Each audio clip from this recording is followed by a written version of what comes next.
in the deep, dark hollers where the mist never seems to lift, and the mountains stand like silent, judgmental gods. There existed an America that never made it into the history books, an America where the only law was the word of the patriarch, where justice was delivered not by a gavel, but by a shotgun, and where your last name could be a death sentence. For over a century, the outside world was too terrified to venture into these forgotten corners of Appalachia. Why? Because entire regions were controlled not by sheriffs or mayors, but by families. Families with a legacy of violence so profound, so deeply ingrained in the very soil of their land, that their names are still spoken in whispers today. This is the story of 10 clans who built their own brutal kingdoms in the wilderness, and the blood-soaked legacies they left behind. Our journey begins with the most infamous of them all, the Hatfields of West Virginia. Led by the formidable William Anderson Devil Anse Hatfield, this was no ordinary family.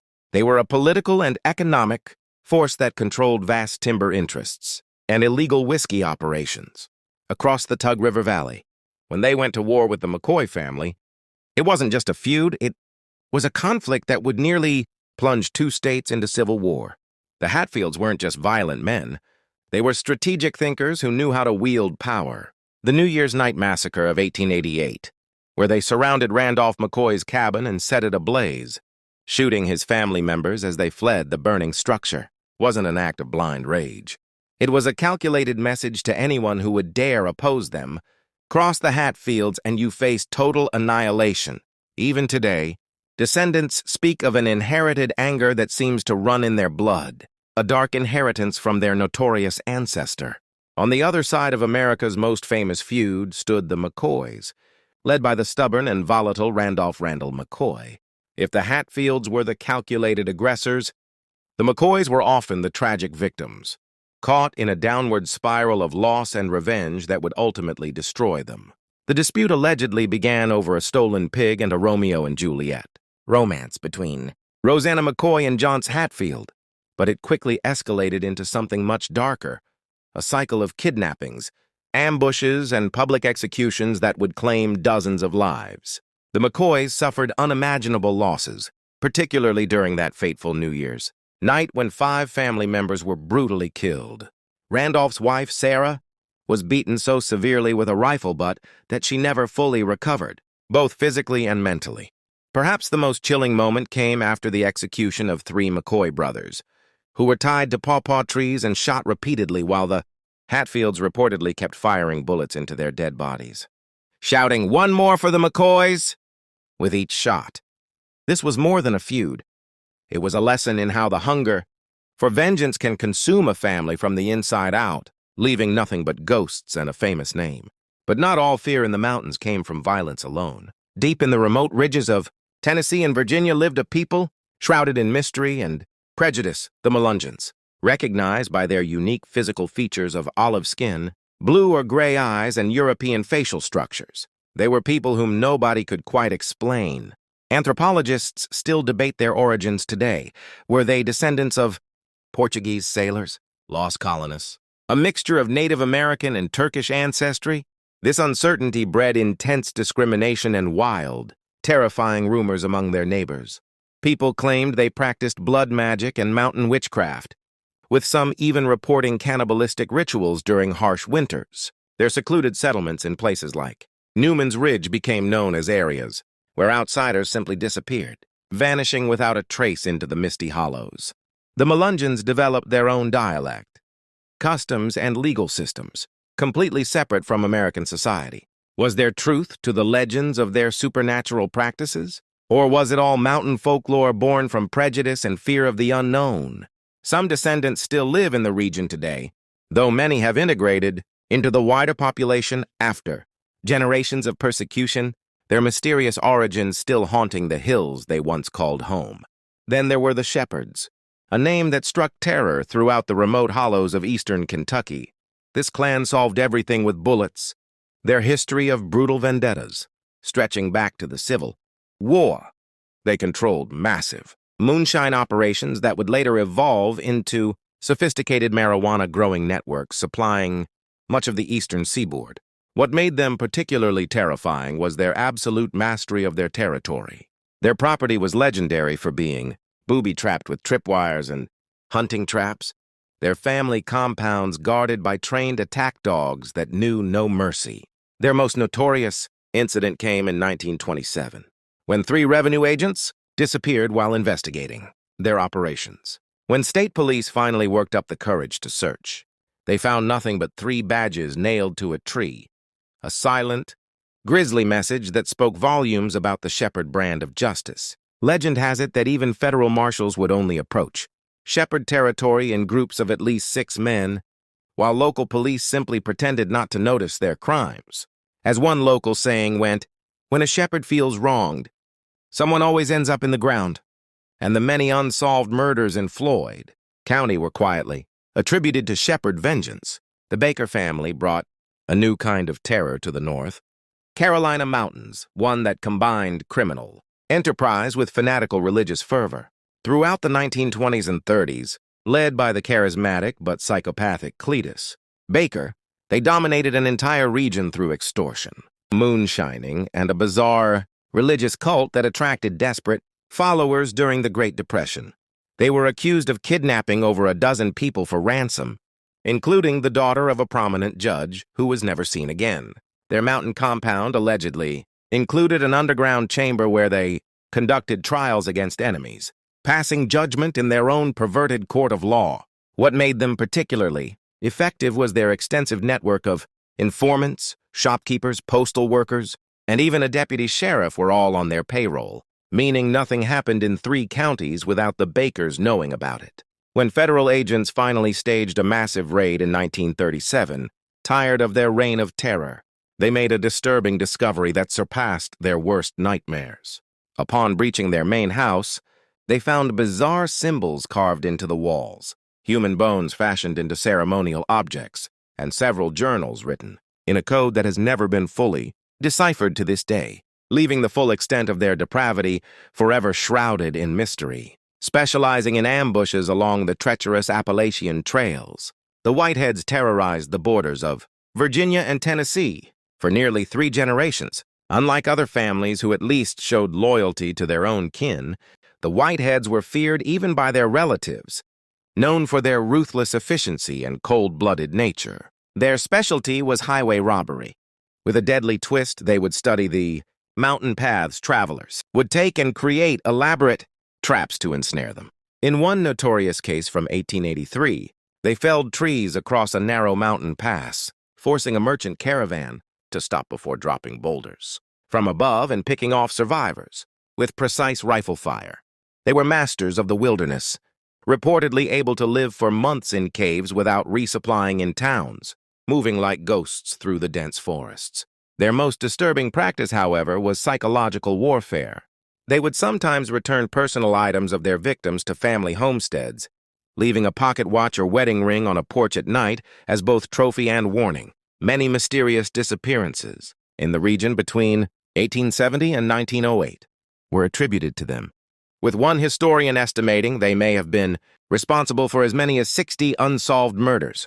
The family's reign of terror only ended when an unusually harsh winter in 1819 apparently wiped out their main branch, though some say descendants continued their practices well into the 1930s, their legacy of violence echoing through the generations. Perhaps the most tragic story belongs to the Collins family, marked by an internal war that created one of the most bizarre and heartbreaking chapters in Appalachian history. Originally a prosperous logging family in eastern Kentucky, the Collins clan split into 2 factions following a dispute over land rights in 1892, pitting brothers, cousins, and even fathers against sons in a conflict that would destroy them all. Both sides built fortified compounds less than 2 miles apart with watchtowers and rifle positions that wouldn't have looked out of place on Civil War battlefields. For 11 long years, these relatives engaged in constant warfare, ambushing each other during hunting trips, poisoning livestock, and even sabotaging each other's homes. The violence reached its horrific peak during the infamous Collins Sunday Massacre of 1904, when the 2 factions accidentally encountered each other at a local church. What began as a tense standoff erupted into a massive shootout that left 15 family members dead, including 3 children caught in the crossfire. local records show that the sheriff refused to investigate, writing simply, "Collins killing." Collins is God's way of solving the Collins problem. The feud only ended when the last male heir of one faction died of tuberculosis in 1911, leaving his side without leadership, and the family forever broken by their own hands.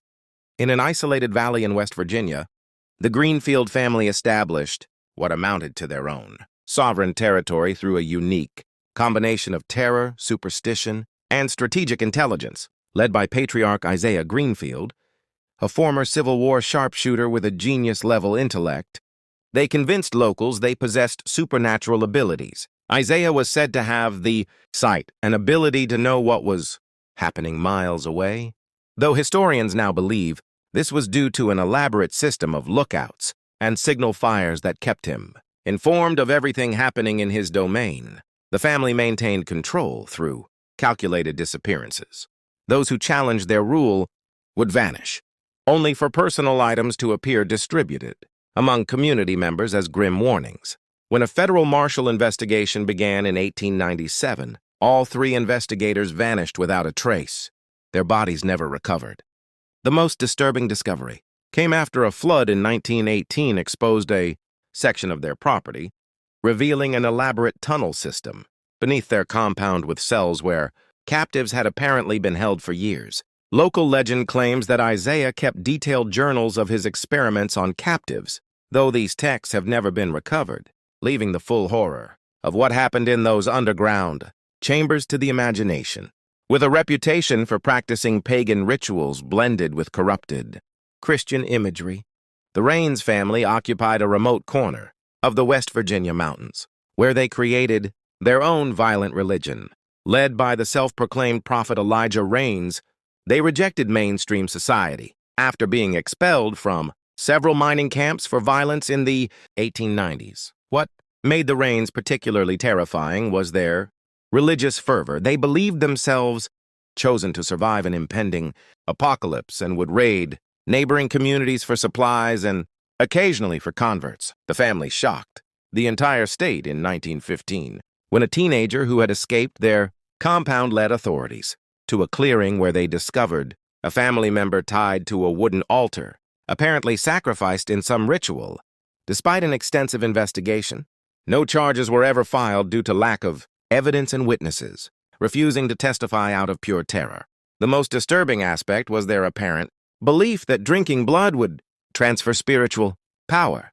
Multiple accounts from escaped converts described ritual bloodletting ceremonies during new moons. The family's influence grew during the hardships of the Depression as desperate people joined their compound, seeking food and protection. Investigation records show that between 1932 and 1942, at least 24 people who joined their community were never seen again.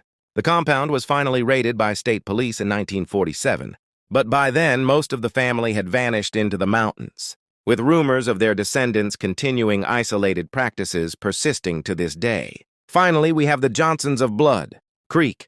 The name itself says everything about their legacy. Operating from their stronghold along Blood Creek in eastern Kentucky, the Johnson clan created a criminal empire between 1910 and 1957 that represented the evolution of the mountain outlaw into the modern era. Unlike other families who limited their operations to local territories, the Johnsons were ambitious and modern, using automobiles and even small planes to run bootlegging operations during Prohibition that stretched from Kentucky to Chicago. Led by three brothers, Raymond, Curtis, and Ellis Johnson, they combined brutal enforcement tactics with business acumen, their operation growing to include protection rackets, gambling dens, and eventually gun running during the 1940s and 50s. What made them particularly dangerous was their intelligence network. They had informants in police departments across 5 states and allegedly blackmailed 2 judges and a congressman. Their violence was calculated and demonstrative. Enemies would be found publicly displayed with signature mutilations that became known as the Johnson Mark. The family finally met its match when they made the fatal mistake of hijacking a shipment that, unknown to them, belonged to a military contractor. This brought federal attention. That resulted in a massive operation involving over 200 federal agents and National Guard members in 1957. The final raid on their compound resembled a military assault, more than a police action, involving armored vehicles and aircraft. Even then, the three brothers escaped the initial raid, though they were hunted down and killed in separate incidents over the following year, marking the end of an era and the last gasp of the great mountain criminal dynasties. These 10 families represent more than just stories of violence and crime. They represent a hidden chapter of American history, one where isolation and the rugged landscape created the conditions for almost feudal clan systems to flourish beyond the reach of conventional law. Their legacies, written in blood and soil, challenge our understanding of how justice worked in the wilderness and serve as haunting reminders of what can happen when family loyalty becomes an absolute, unquestionable law unto itself.